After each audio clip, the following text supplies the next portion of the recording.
मामला हुआ है। शिकायतकर्ता को खुद उसी की शिकायत पे फंसाया नहीं जा सकता है, उसकी शिकायत पे उसी में मुकदमा नहीं चला सकते हैं।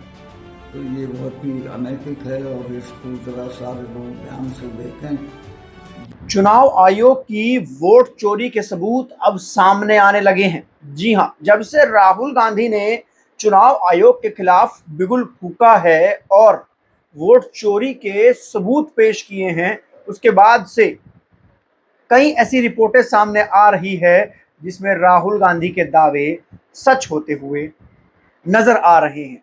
तो वहीं दूसरी ओर जम्मू कश्मीर के पूर्व राज्यपाल सत्यपाल मलिक ने मरने से पहले एक बहुत बड़ा खुलासा किया था।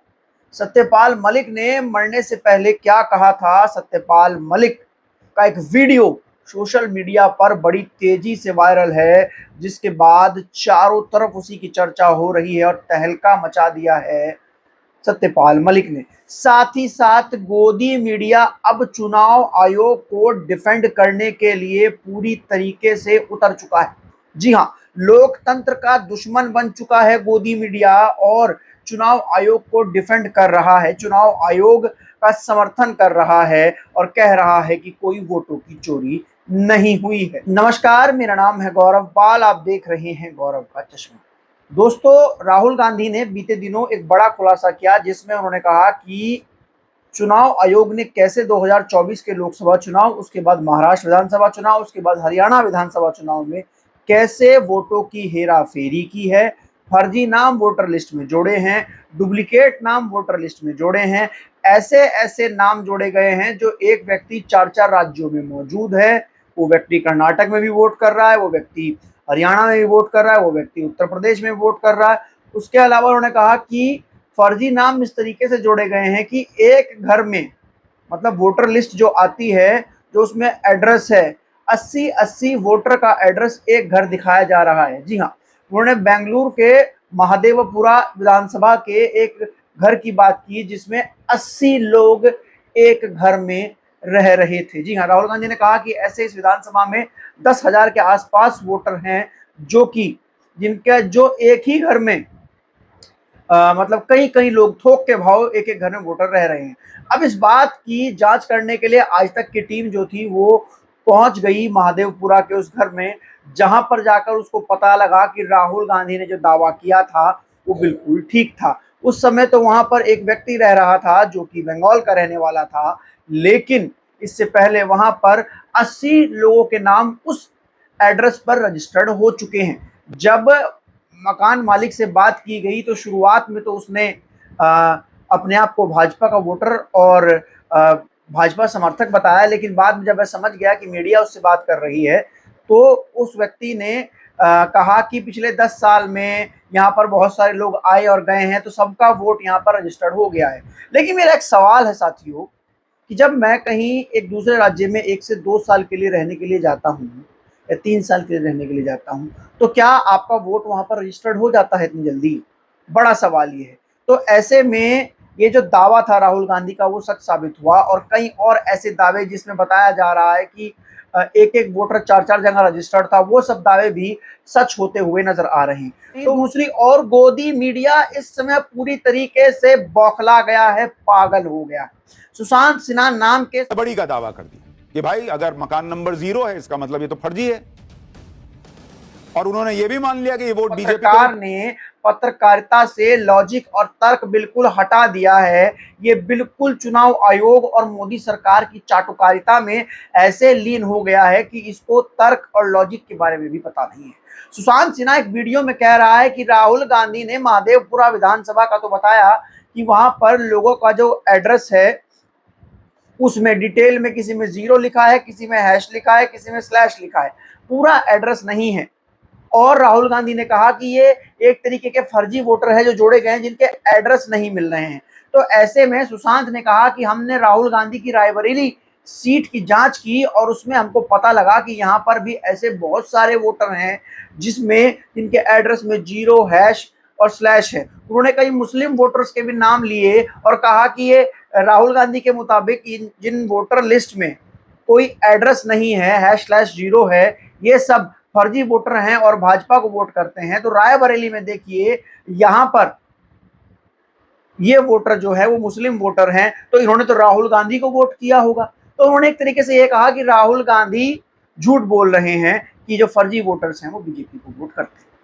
देखिए मीडिया, गोदी मीडिया किस तरीके से डिफेंड कर रहा है, उसको लोकतंत्र की पड़ी नहीं है। लोकतंत्र में इस समय सबसे बड़ा सवाल उठ रहा है चुनाव आयोग पर कि क्या देश की चुनाव की जो प्रक्रिया है वो बिल्कुल पारदर्शी है। तो ऐसे में जहां मीडिया को फैक्ट चेक करना चाहिए, जो सबूत राहुल गांधी ने दिए उस पर जाकर जांच करनी चाहिए और सच सामने लाना चाहिए, तो वहीं जाकर ये देखिए ये जो गोदी मीडिया जैसे लोग हैं, सुशांत सिन्हा जैसे लोग हैं, ये खुलकर भाजपा की चाटुकारिता कर रहे हैं, क्योंकि इनको वहां से लोकतंत्र खत्म करने के लिए बड़ा बड़ा ब्रीफकेस भर के पैसा मिलता है। जी हाँ, सुशांत सिन्हा ने जो कहा, मैं आपको एक बात बताता हूं, अगर किसी वोटर लिस्ट में धांधली है, जैसे महादेवपुरा में बताया और सुशांत सिंह बता रहे हैं कि धांधली जो है वो रायबरेली में भी है, तो ये गलती किसकी है? ये गलती चुनाव आयोग की है। ये गलती जो है चुनाव आयोग की है कि चुनाव आयोग वोटर लिस्ट में एड्रेस मेंटेन नहीं कर पाया। और एड्रेस मेंटेन क्यों नहीं कर पाया? चुनाव आयोग ग्राउंड पर काम नहीं कर रहा है। अगर किसी वोटर का एड्रेस वोटर लिस्ट में मेंशन नहीं है तो उससे साफ पता लगता है कि उसकी ग्राउंड पर वैलिडिटी 0 है। और जरूरी नहीं है कि मुस्लिम नाम का वोटर अगर वोटर लिस्ट में है तो वो राहुल गांधी को ही वोट करे। यहां पर बात ये नहीं हो रही है कि कौन किसको वोट कर रहा है, वो तो बाद की बात है, लेकिन यहां पर बड़ी बात ये हो रही है कि वोटर लिस्ट में जो नाम हैं उनका एड्रेस पूरा क्यों नहीं है, उसके पीछे क्या कारण है? चुनाव आयोग एड्रेस मेंटेन क्यों नहीं कर पा रहा है? क्या ये लोग जमीन पर मौजूद होते भी हैं या नहीं? क्या ये लोग सिर्फ चुनाव आयोग की सूची में हैं, मतदाता वोटर लिस्ट में हैं? क्या इन लोगों का प्रैक्टिकल एड्रेस क्या है? अगर इन लोगों को ढूंढा जाए तो इनको कैसे ढूंढा जाएगा? ये लोग कैसे एग्जिस्ट करते हैं? ये बड़ा सवाल है। और अगर ये लोग ग्राउंड पर एग्जिस्ट नहीं करते हैं तो ये लोग फर्जी वोटर हैं। और इन फर्जी वोटरों को जोड़ने का काम किसने किया है?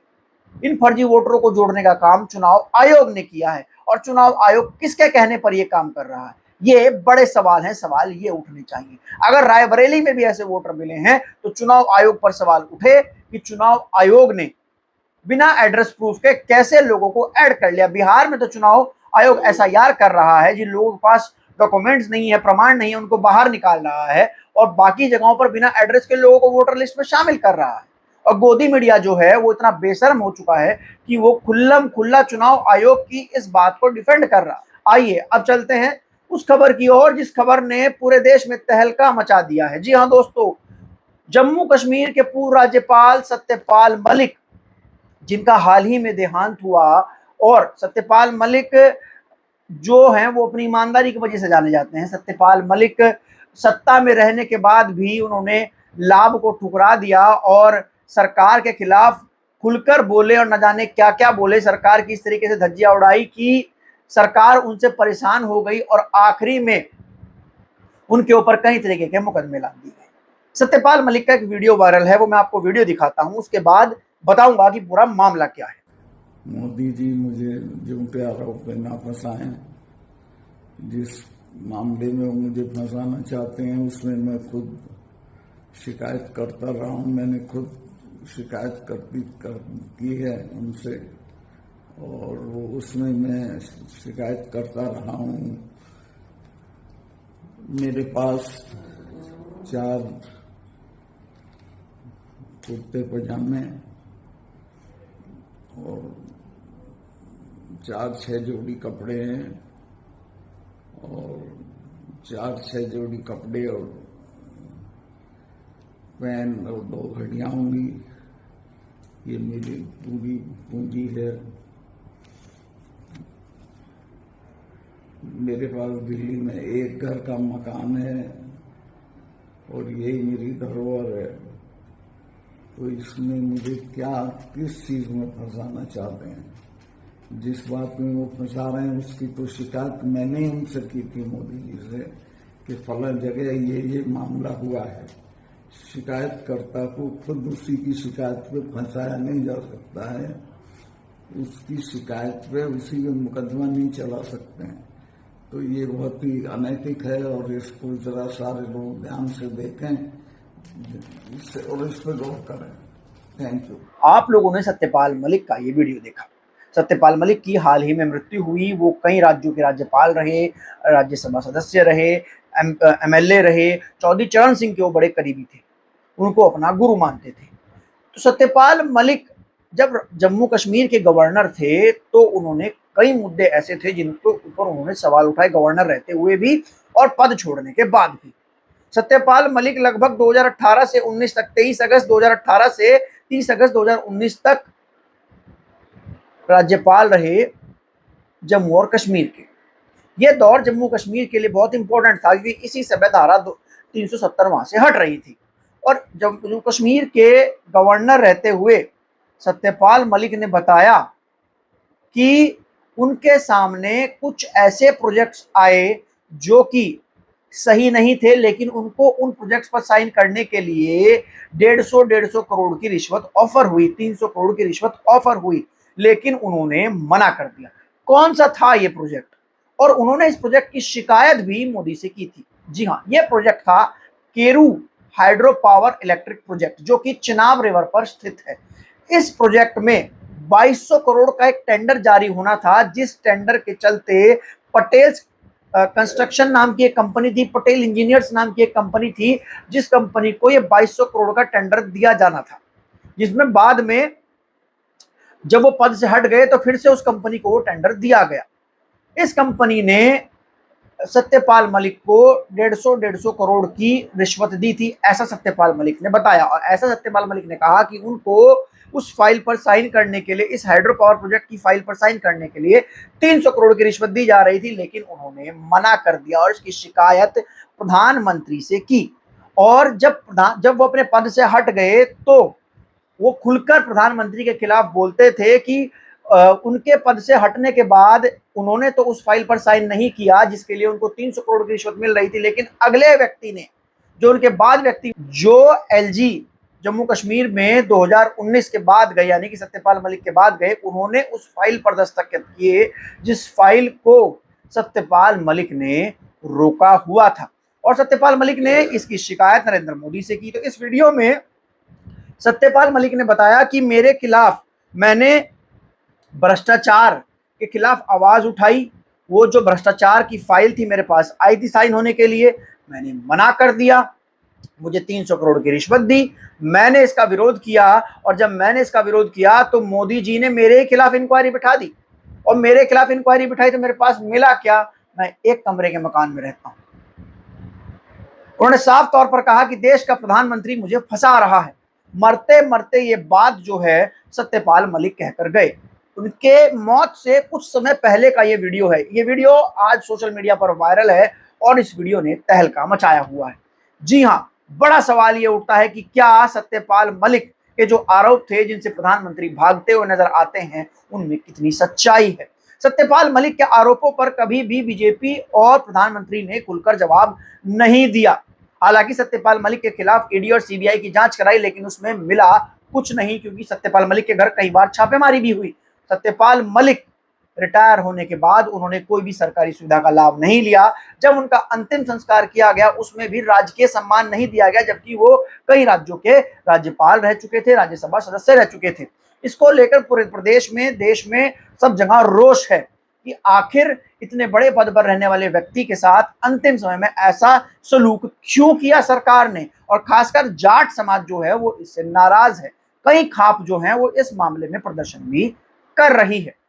तो ये थी आज की वो खबरें, आज का विश्लेषण जो हमने आपके लिए किया। आपको कैसा लगा लिखकर जरूर बताइएगा। वीडियो को लाइक कीजिएगा, चैनल को सब्सक्राइब कीजिएगा साथियों, और बने रहिएगा हमारे साथ। चलते हैं, फिर मिलेंगे दूसरे वीडियो में। धन्यवाद, नमस्कार।